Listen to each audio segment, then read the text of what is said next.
Welcome back, welcome back, welcome back. So here we are on episode, is this 26? I can't believe episode 26. I've waited this long to talk about one of my all-time favorite subjects, which is Doomsday prepping, or prepping as it's known. I've got some incredible guests for this evening. I got a few plugs I'm going to make before I introduce my main guest, so bear with me. We've been asked to plug 3 things that are coming up in our local community. First, Nick, do you want to bring up our first still? This is for an event that Renee Tapia, one of our shows, she's been on 2 episodes, and one of our best performing episodes about Maryland Doom Metal. She has an event going on. There's an event page on Facebook, Appalachian Threat Wrestling. This is taking place in Falling Waters, West Virginia on Saturday, July 19th at 5 p.m. And everyone can follow Renee Tapia on Facebook. She's got some incredible bands, and we love Renee and we wish her well. Nick, let's look at our next graphic. I wanted to take a moment and plug Saturday, August 16th. Some of my favorite bands are playing. I love the Hellgramites. I've been friends with them for more than 30 years. Cosmic Halitosis. 2 of the members have been on the show. That's Matthias Henry and Kenny Ballstink. They're incredible live, a lot of fun. Tilty McFlippers, you guys would really like that. It's like a pinball, an adult pinball bar. It's like a bar. And our last plug is for our favorite returning guest, Miss Catherine Andrea, whose last episode was School Shooters. She has a new YouTube channel that I wanted to take a minute and ask everyone to subscribe to. You guys will recognize Catherine. She's been on 3 different episodes of my show. She's a wonderful friend, an incredible actress, and we always wish her well. So those are my plugs for episode 26. And now I'm going to take a moment and I'm going to ask my guest to introduce himself and take a little bit and share with the audience the impressive resume that you were sharing with me. So take a few moments. Share your name, whatever you want, and let everyone know your background. Sure. My name is Frank Torres. I'm the owner of Smartass Survival. It's a survival company based in Charlestown, West Virginia. We sell survival gear, camping gear, prepping gear, pretty much everything you need to survive in a disaster. I also am the owner of SAS Ammo, which is an ammunition company, and we sell ammunition throughout the East Coast. We've grown bigger and bigger every year. That's actually where SAS came from, was from Smartass Survival. Same kind of concept. On top of survival gear, you always need ammunition. So that's key. Gold, silver, ammo, that's part of it. Absolutely. Let's pull up some of our graphics. What's our first photo for SAS? There. That's a chicken nugget in my mouth there. Yeah, I thought this was awesome. Let's talk about you and your wife run this business together. How old is this picture? And talk about what she does for the business as well. So that was kind of when we first started. I would say that was probably about 3 years ago on the ammo side. Mm-hmm. And we were actually driving to Indiana that time to get some ammunition. We took a drive out to Indiana to get some ammunition out there. That's Kristen. She is a big part. She's helped me throughout the whole experience and the growing process of being a business owner. And we just came back from Ocracoke, North Carolina. I don't know if you guys ever been there or anybody has on the show. It's a great island. It's in the middle of nowhere. The closest Walmart's about an hour and a half away. You have to get to it by ferry, and it's a real experience. So we go camping out there once a year, and we love it. And that's kind of our family thing that we do together. Very nice. But she's the backbone. You know, she really helps out a lot. Good. Our next image.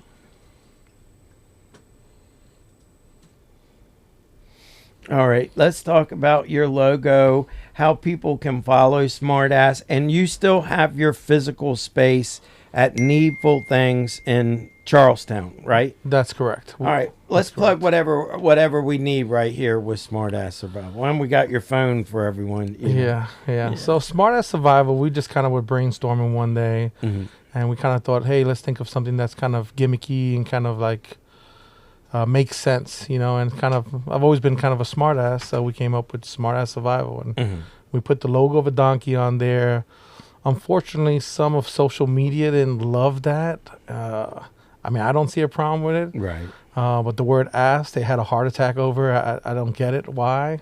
And that's why we changed that name to SAS, kind of SAS Survival, SAS Ammo, and went that way. But that is the backbone of it. That's where it all started. And we partnered with a company called Quick Survive in the very beginning, and it was a fire starter company, something that really would burn in water. I mean, the thing was super impressive. Cool. Yep. Let's our next graphic, and that's your Facebook page. It is. Started from nothing, and here we go, little by little. That's growth right there. Yeah, I mean, Smartass Survival. We're just a shit hits the fan type of company, you know. Unfortunately, I don't know if everybody thinks it's as important as it is. I think more people should know how important it is, because in just an instant, things could go upside down. Let's go to the next graphic. Okay, this is, I don't know. Can you see the date on that? Can you? Fuck. 28th, 2022. 2022. So we first met 3 years ago, which was at the beginning of my prepping experience, right? The beginning. And I was so excited. I'm not even sure how I learned about the store, but once I found out that there was a physical prepping store in Jefferson County, I was like, how the fuck did I miss this? And I just happened to go into the store when you were there. Your wife was there. I had a wonderful time talking to you. And I wanted to share that moment was the inspiration of what eventually became this show, right? At first, I had thought about doing a prepping, there's so the prepping led to the conspiracy theory, but still I'm always a prepper, so you've been one of a role model, and I've taken your advice very serious. So it was nice to have you on here. Our next graphic. All right, so this was the big one you wanted to plug. We'll talk about the ammo and how people can buy ammo from you, and then we'll get a little bit more into prepping. Absolutely. So that's SAS Ammo. That's actually Kristen there on the left. That's me in the middle with my good friend Roberts. He actually worked with me when I worked for the sheriff's office, and now he works for federal law enforcement. And that's on the right there. That's me and my son. And he's an avid shooter. He's been shooting since he was around 5 years old. And before he even got a chance to touch a gun, he had to know every single part of the gun, how to take it apart, and how to put it back together. And of course, safety, that's number one. But at SAS Ammo, it's a big part of it, and it's taken off completely. Good. I would say we are one of the biggest companies on the East Coast right now. I'm glad to hear that. And we participate in about 250 gun shows throughout the United States yearly right now. We have a team, everybody that works for us, they're all law enforcement. And it's all kind of family-based. It's all friends and family. We help each other out. Good. And we maintain a warehouse here in Falling Waters, West Virginia. Oh, cool. Frank, let's get a little bit into your past. That was one of the things that you were talking about when we were warming up, right? I would like for you to share with the audience being a first responder and your life. And you recently retired. So take people through your career. Sure, absolutely. So I started at a very, very young age. I actually I did a program called the Law Enforcement and Explorer Program. And that was kind of Boy Scouts for police. And that's kind of when I got my niche of, hey, I want to become a cop eventually. From there, I became a reserve police officer for the city of New York. And during that time, I saw 9/11, which was horrific. All my family lived down there in downtown New York. My father was actually on the documentary, one of the very first documentaries that came out, that you could see him running away from the building while the building was collapsed. Right. Yeah, and he actually told me that there was a part of the engine that fell and almost hit him when the plane actually hit the building. Yeah, so that really hit home. That was my first experience of how shit could really hit the fan. I mean, New York City completely shut down. They shut down the trains. Right. They shut down every way in and out of New York City. My mother, they just dropped her off on a train and she'd have to walk home. My father was the same thing. And that was my really first experience of, man, things could really go south really quickly. Yeah. And that can happen at any given moment. People forget about it a lot. And I think that's a thing that we should come back to and remember what happened that day and keep that with us. Yeah. Before I talk a little bit more about your police background, but, talking about 9/11 and now that there's a lot of natural disasters that have gone on in the country, fires, the flooding in Texas and different things like that. I also see that as very much like you're talking about, just being prepared for emergencies. Let's talk about your life as a police officer and as a first responder. You were talking about the different places that you had worked. Let's paint that picture, and then I think we'll invite Emily. I think by then we'll be close enough to get Emily into this conversation. I think we'll do a little bit more of a deeper dive on exactly what Doomsday prepping is. Sure, and let's mention something you mentioned about the flooding. I just want to talk to you about that in a second. North Carolina was the first flood. And people were like, hey, that's a one-off. Like that, it's crazy that happened. How did that happen? And then now we just had Texas. It happened again. Right. And who would have thought? They said 45 minutes. Right. 28 feet of water. Right. Yeah. I mean, it's unimaginable. Yeah. A hurricane formed over Texas. Yes. Unbelievable. It's unimaginable, Yeah. And I was there. I worked for FEMA. That was another part of my life experience. And I was there less than 24 hours in Gulfport, Mississippi, on the ground, working for FEMA when the disaster happened, Hurricane Katrina. And that, again, opened my eyes completely, again, to a different level. I remember when we pulled up, it was nighttime, and people were just walking around like zombies. They didn't have no place to go. They had no food. I mean, I don't know where they came from. They were just like zombies and just rubble everywhere. Right. One of my really first things that caught my eye was I remember we were close to the beach area where the water resided now, and I saw all these steps that homes were there, and for 4 blocks you would see no homes, just steps. And then in Mississippi they had these barges that were casinos, and these barges were maybe 10 stories high, and those barges were actually floated onto land several blocks and crushed homes, that the wave was so strong. So just imagine if you go through something like that and people say, hey, the government's going to help me. The government might help you eventually.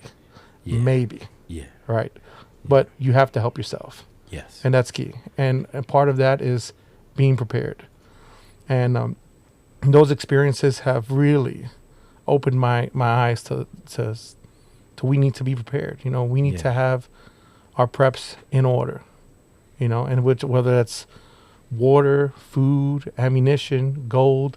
A plan. You have to have a plan. You have to have some training. Now, a lot of people, what they do is they buy a lot of things and just store them, and they never get any type of training or anything like that, or they never go out and use that shit and use it. Yes. You know what I mean? So, I mean, I think you have to buy the equipment, go out there and use it, and learn a little bit more about it. Yeah.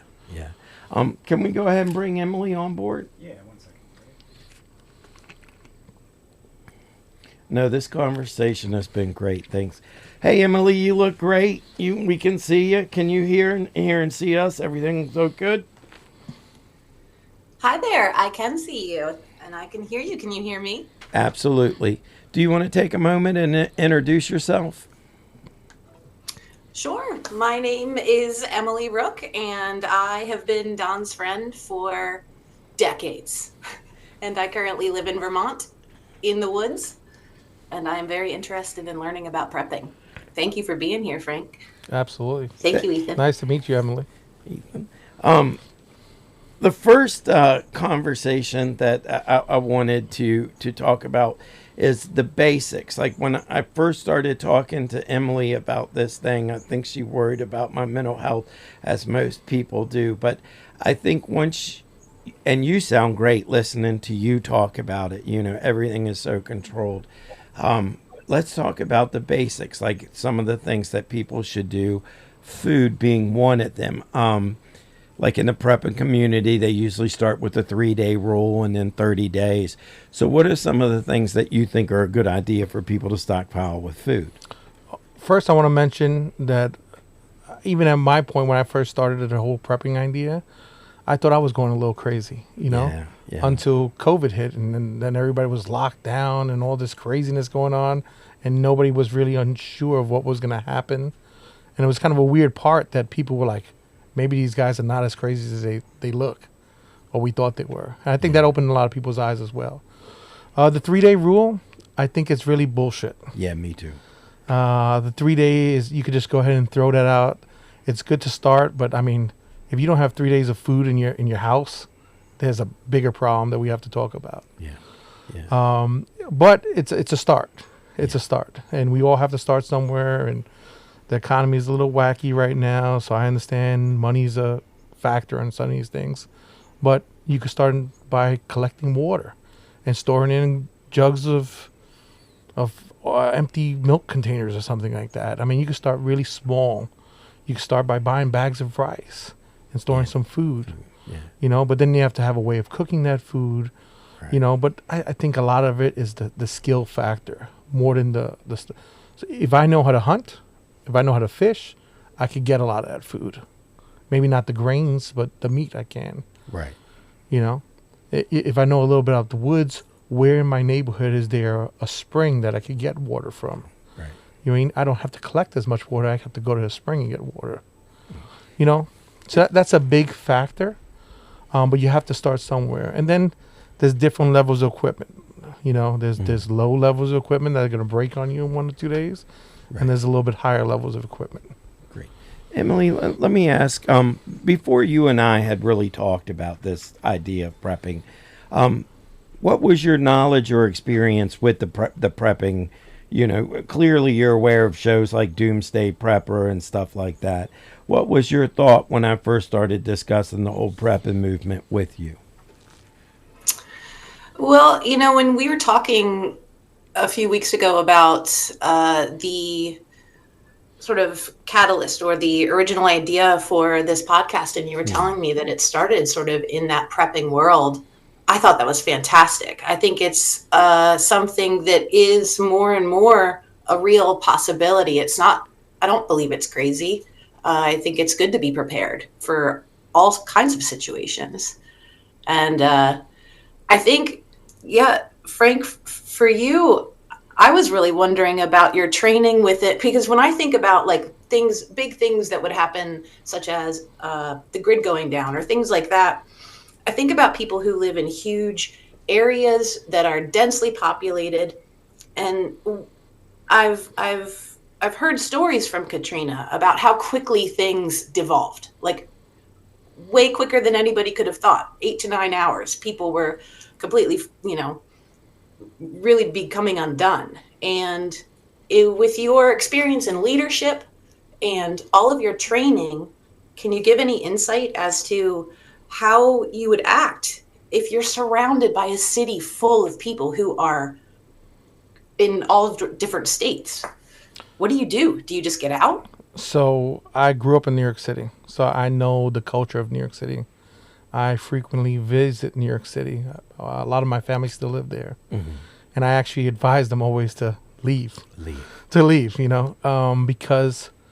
another thing I didn't mention, I was there when the blackouts happened in New York City. And it was about 24 hours. And thank God It was only You're 24 dating hours. yourself there. I Thank remember the God. fucking blackouts. You know, that Thank made God. like Time Magazine. Yeah, that was the first time I really like. Now you see where people run into store like 40 or 50 people running. That was the first time I remember seeing that kind of Yes, stuff. Was absolutely. during the blackouts. Yeah, And you know, if we could think back to, that was a time when people didn't have phone cameras. yeah. You know, so everything that actually happened, we don't know about. Mhm. Now I was there, I saw it. The police department's radios went down. All right, so now you call who? Right. No one's coming. Right. You're in a city that you can't own a gun, or it's really super hard to own a gun. You can't protect yourself. There's lights are out. You have no AC. It was a hot summer day. Mm-hmm. All right, people with respiratory problems and stuff like that, they could be affected. There's no ambulance coming to help you. Right. I mean, there's no grocery store open, and now I remember it starting, that the looting starting. You know, because people start getting desperate really quick. Yeah. It's 20. When I say, hey, thank God it was 24 hours, because I'm telling you right now, if that went on for 5, 6, 2 weeks, New York City would have been demolished. Right. And people become, unfortunately, animalistic after a while. Mm-hmm. You know, we're civilized. We're civilized the first couple hours, but then eventually you get hungry. Eventually you're thirsty. And then it becomes me over you. You know, and you have water, I want it. Right. Yeah, and that becomes a problem. Okay. I have extensive law enforcement experience, extensive law enforcement background, and it's a good and bad. I think mentally it affects you a little bit because you see so much bad. But at the same time, it opens your eyes and says, hey, like, there's actually bad people in the world. So what do you think is going to happen when an event like that happens? The bad people are going to come out. And the good people that were on the edge of being bad, they're also going to come out. Right. Because I think about, you know, some of the crime that we hear about now, and this is in the best of circumstances, right? In the best of circumstances. Emily, do you have ask a couple more questions for both of us. Anything that you would like to, from our conversations?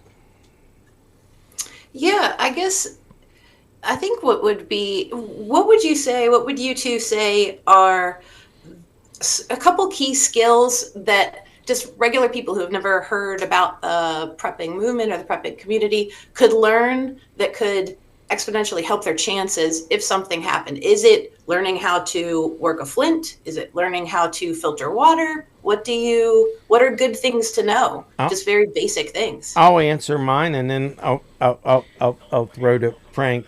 One of the things that I'd stress hard, and in my prepping group, there's a prepping group I'm going to plug when we go to close.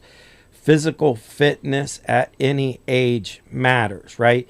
At 59 years old, you know, I go to the gym. When I first started prepping, like I shared with Emily, you know, I was binge watching Doomsday Prepper. And so at the end of that, I'm thinking to myself, okay, what would I do? All right, okay, what am I going to do if I want to prep? Well, the first thing I did was I went and I joined a gym. So that was 3.5 years ago, right? So I bench, you know, I've got a bench. I'm happy with the gym. It's funny, at this age, I feel like going to the gym is almost like it was when I was in high school. Like some of the goals are the same, you know what I mean? Like I just want to build muscle mass. I just want to take. So physical fitness is my primary prepping discipline. And all things work from there, from whatever weapons training or skills training, or, you know. And then the second one I would stress for me personally has been my background in mental health, right? I worked from, I have a degree, I got training in psychology. But I mean, I always considered that shit worthless. Like, who the fuck studies Freud and Jung? But whatever. I went to college and I studied what the hell they were talking about in the 20th century. But I worked in mental health, right? And that more than anything has prepared me for the world. So I'm able to read people. I had an experience not too long ago I shared with Nick. I eat at the local rescue mission, and I do that. Part of that is as a prepping activity, right? So I go in there. I want to know that I'm comfortable. I want to, be aware of my surroundings. But I tried to make friends with this guy there, and it wasn't until maybe the second or third time that I was like, okay, this motherfucker's crazy, right? I mean, he is mentally ill. So at that point, he's asking me, he wanted a ride. And I'm thinking I'm in danger. And, so I just, oh man, I'm just going to eat. I got to go. So I left. But I trusted my instinct. And that innocent part of me almost wanted to give this guy a ride. But the life experience in me knew you might not get out of the car. So that, you know what I'm saying? Trust in your intuition, trust in your gut, being able to recognize danger as it presents itself. Be aware of your environment, read people. Those are the two things that are my core. Frank? I think there's two parts of prepping if you want to look at it like this. That's how I look at it. It's kind of being prepared for your everyday life, for active shooters, people trying to rob from you. Yes. You never know what's going to happen, any time now. It seems like when I was a kid, it wasn't like that. It just seemed like a better world we lived in. Yes. But today you have to, unfortunately, when you go into Walmart, know where your exits are at.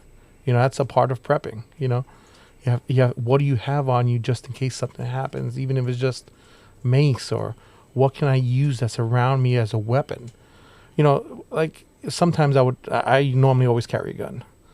But if I not carry a gun and I'm in Walmart, I always think like, hey, if something was to go down here, what can I grab around me to help protect myself? Mm-hmm. And these people that come out and do active shooters and stuff, they're looking for sheep. You're running away and they're trying to kill you. Right. They're not used to someone fighting back on them. Right. And that's why about 90% of the time when law enforcement engages them, they commit suicide. Right. Because they don't want that fight. Yeah. So that's a way of prepping every single day, being aware, like you said, of your surroundings. That is probably the most important. All right, because even if there's a disaster, you have to be aware of it. Mm-hmm. Right? You have to have some kind of form of communication, some kind of, something to alert you that something's going on. Let's take for Texas. That happened in the middle of the night. Right. A lot of people were sleeping. Nobody was alerted to this happening. And now we have all these people that have unfortunately passed away. Yeah. All right. So that is a form of prepping, being really alert and being aware of your surroundings, knowing where your exits are at, knowing what you have around you to use as weapons, and how to defend yourself and get out of there, get out of harm's way. Unfortunately, that's part of life today that we live in. Yeah. And then you have the prepping on the, hey, once the disaster happens, what do I do now? A lot of people say bug out. I don't like that idea too much. Like you said, gym, it's a great thing. Mm-hmm. I think that's very important as well. But even myself, maybe when I was younger, I can't march 30 miles no longer. Right. So if I could harden my home. Right. And protect my home and have some stuff there at home that I don't have to go out to the grocery store when it goes bad. In the prepping community, there's always this discussion between bugging out and bugging in, and I've shared with you, Emily, the prepping community is a really strange place. Like, I only belong to one prepping group, but I believe that everyone should have a bug out bag and a bug out plan because of the things that we see, like in Texas, fires, things like that. I have my go bag, just a simple bag that if I call it my hiking bag. It goes hiking with me, but I could live out of that bag for at least 3 days. I know that, right? Yes. So just having that, should I have to run away, would, that would help more than just running away. Sure, but I think a lot of people think like, hey, a disaster happens, I'm running away. I'm getting my go bag and leaving. I don't think that's happening. No. My go bag should be with me in my car. It's really a get home bag. Yep. It's a bag to get you home, right? And then at home you have your heart and soul. Now, if you have to leave your home, of course, then at that point you take your bag, and go.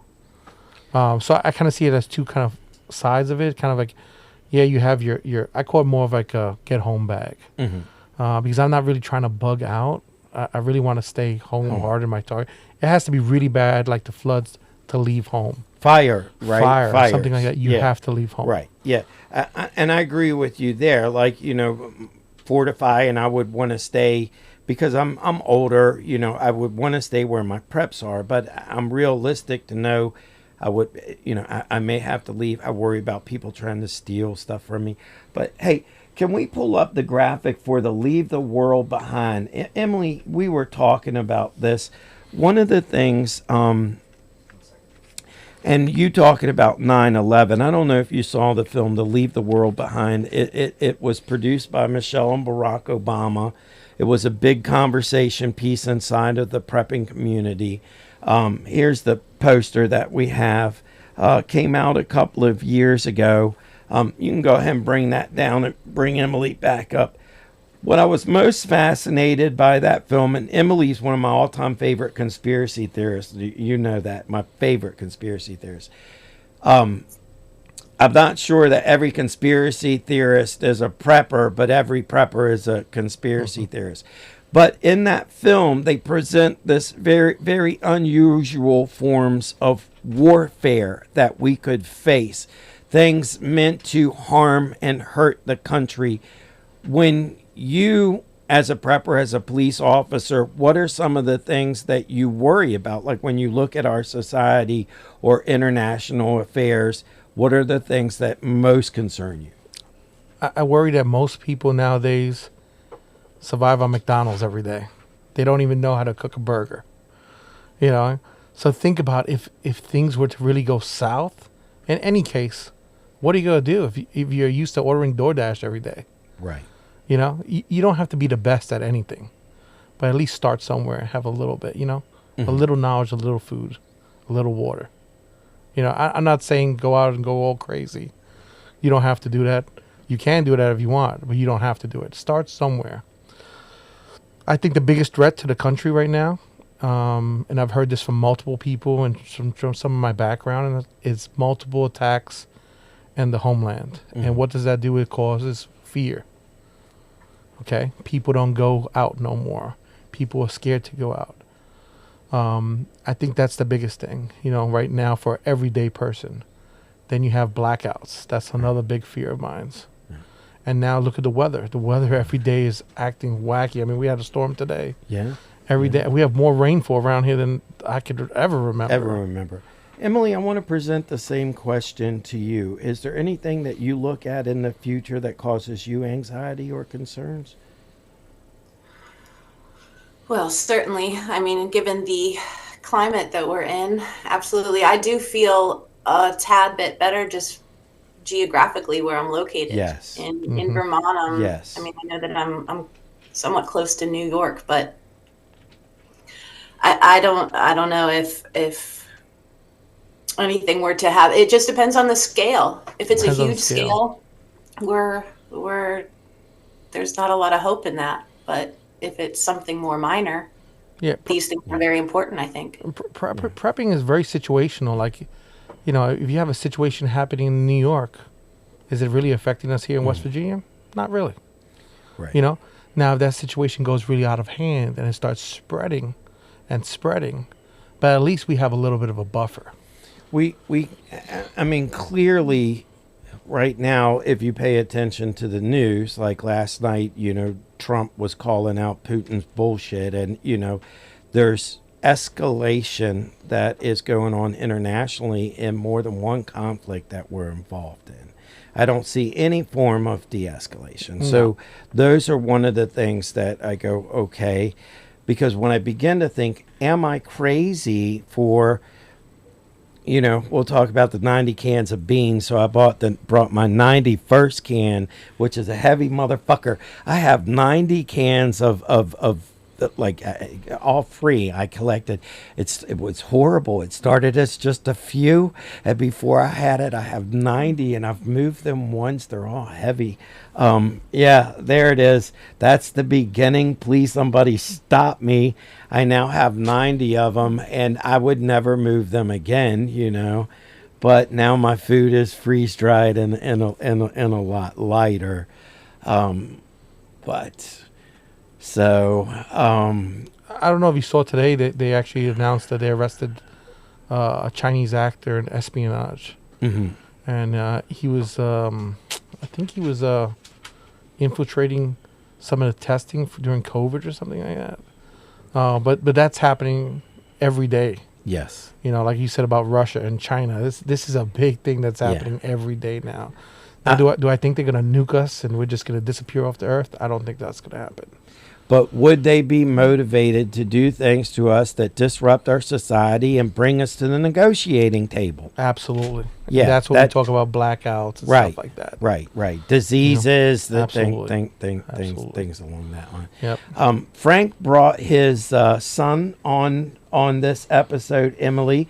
So he wants to share a few things with us, and I was hoping you would stick around and listen to Ethan. Don, Can we? Just in case, just let her know that if it drops, we'll just restart it. She can just come back in and we'll continue the conversation. Did you hear that? If we drop you from the Zoom, we'll get you right back, okay? Tell her to rejoin on the same link. Rejoin on the same link. Understood. Got it. Let's go to Ethan. Ethan, give me your full name if you don't mind. Well, my full name's Ethan Torres from my dad, yeah. Yeah. But I've been to Russia, Turkey. So now you can't fly directly into Russia. Mhm. You have to stop in Istanbul and then go to Russia from there. But I'm going in 8 days, I think. And every year I go, it's very nice. The people are a lot nicer than here, actually. I believe you. I believe you.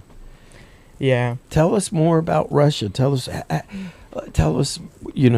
please more. All right. So when we go there, it's a 13-hour flight. Mhm. And we go to my grandmother's house. So my mother's Russian, Mhm. and then she has a house there, and she comes here, stays like 6 months, goes back. But we go there, go into the mountains and stuff like that. But really, people think of Russia as like terrorists. Everyone wants to kill you, but most people are very nice, actually. And I think more of the government side, maybe, but I don't know. Who's to say? Is that right? Can I ask, with your family in Russia, do you know of anyone that's in the military or has been sent to fight in the conflict? With like Russia, everyone who are men have to join the military after they get out of high school for at least 2 years. So my uncle's been in the military, and I guess my grandfather, he passed away, but he's been in the military. And no one's really went to the Ukraine and Russia war, but one of their friends went, and my grandmother's friend's son died in the war. But I don't know. I don't really understand why they're fighting. You want peace. Everyone Yeah. wants peace, right? Yeah, everyone wants peace. How long will you be in Russia? 2 weeks. That's awesome. That's Yeah. awesome. Emily, you have any questions for the 15-year-old? You're a little bit better with the younger people than I am. Oh, I mean, I think just that's amazing. Getting Yeah, I to wish travel I the could go world with like you. that, I think Yeah. that's very Yeah. commendable, and sounds like you're coming from a good lineage there. Yeah. So good for you. Thank you. Keep on going. I think exposure is really good for children. You know, Yes. no matter what it is, Yeah. even humanity as a whole. Yeah. Is exposure. You know, Yeah. you need to know about other people. You know, and like you said, I mean, I hope that whole war or something gets cleared up, because it's crazy. You know, it's too much. Like the meat grinder, like they call it. It's terrible. Staggering numbers. I mean, just disturbing, It is. disturbing. And I wish there was a greater push for peace. Both nationally and internationally.